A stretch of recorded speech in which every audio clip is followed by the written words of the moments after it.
I want to do something small on the Parsha. Okay, Parsha is ekev. It's ben azmanim. I'll be honest. It's difficult for me that Parshas ve'eschanon, ekev, and re'eh all come out during ben azmanim. They are chock full parshios. When I say difficult, not just difficult because we don't get to speak about them, but difficult because very often the classic Torah which we have, which came from certain sichos musar, yeshivas, so it fell during ben azmanim also for Rabbeinu Yerucham. It fell also during ben azmanim for Rav Chaim Shmulevitz. So what's challenging for me is not just not being able to give over on these parshios, but also the fact that all of those Rebbeim were not able to give or didn't give over during those parshios. Okay, in this week's Parshat ekev, I want to point to one unique aspect when it comes to, we'll talk about the neuroscience of the Parsha, okay, is an interesting idea of a phenomena of what happens to Klal Yisrael. Okay, the Parsha talks about the fact that the transition from the Midbar to Eretz Yisrael and what's going to happen to us when we transition from the Midbar to Eretz Yisrael.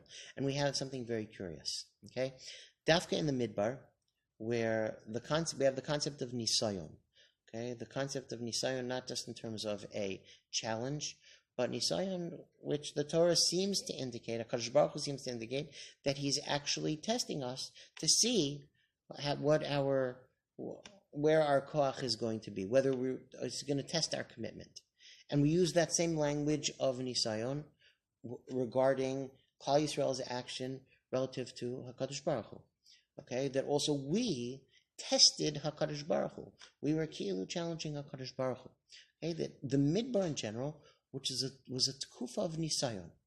Okay, here we are, and I'm going to point to the curiosity of this phenomena.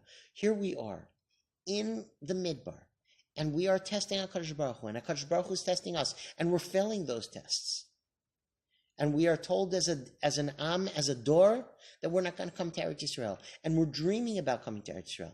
And finally, when we're mavara all the tests, we on our side, HaKadosh Baruch Hu on His side, our emunah has gotten greater. HaKadosh Baruch Hu has seen that we have become a door of Lech Tech Acharai B'Midbar Beretz Lo Zerua. And we've passed the tests. Okay? Or if I can put it into our model, okay? We've been dating. Okay? And we're doing all of our clarification. And the dating might have been shrekky and challenging. And there might have been sfekos along the way. But we finally have come to the point where we've settled, we have menuchas nefesh. We say, okay, I've found my ben zug.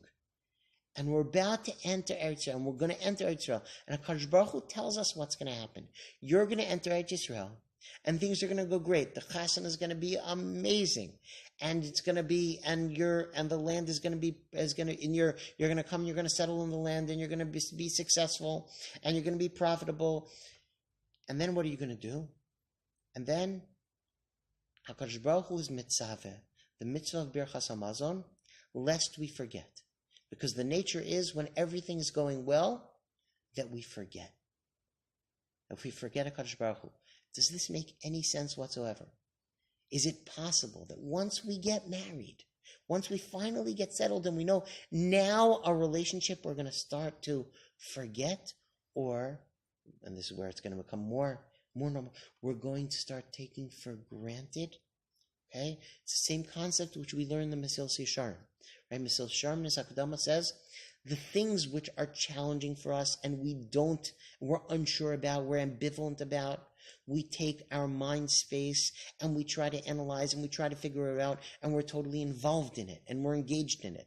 The things which are simple and obvious and everyone knows that we're chayiv in Yirat Shamayim and Avos Hashem, those things are obvious and pasha to us, and because of that, they somehow get placed on the side mentally. Okay? We are no longer involved in them. And therefore we don't disagree with them, but they're not on our mind. We forget about them. Okay? On a scientific level, what we mean, okay, is that if in our prefrontal cortex, in the area where we have executive function, which if for those who understand computers, okay, if we have our RAM and our ROM, with everything going on in the storage of our brain, the front of our brain is where we do all of the processing. Okay, is where the things which are on our tabletop now, on our active tabletop, and we're involved in and we're engaged with.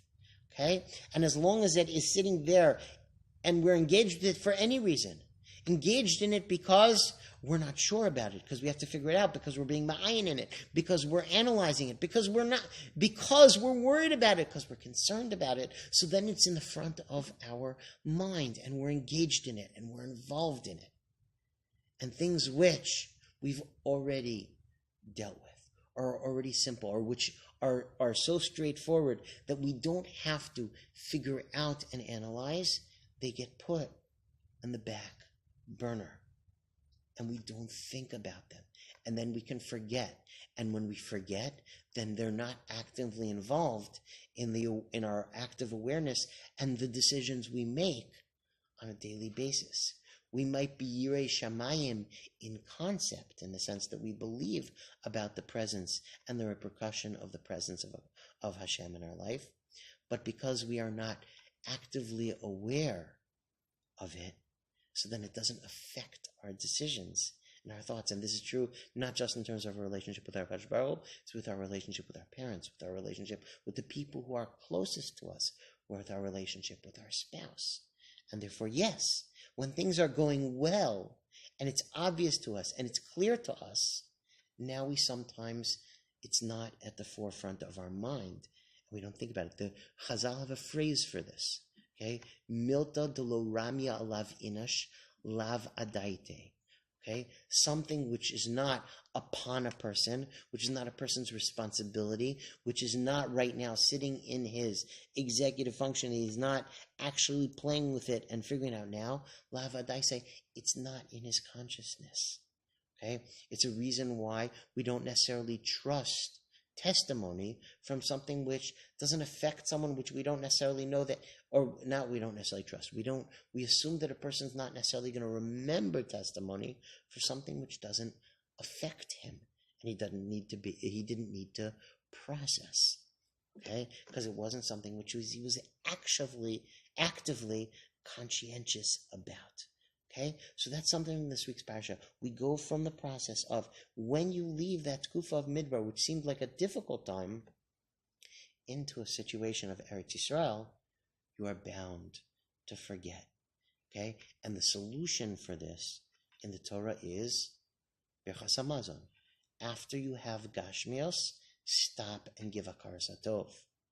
Okay, we always have to see a responsibility. There always must be an active responsibility. So here we're going to have to apply this to all different situations. Okay, we have to look for situations of Hakaras Hatov with the people we're closest to.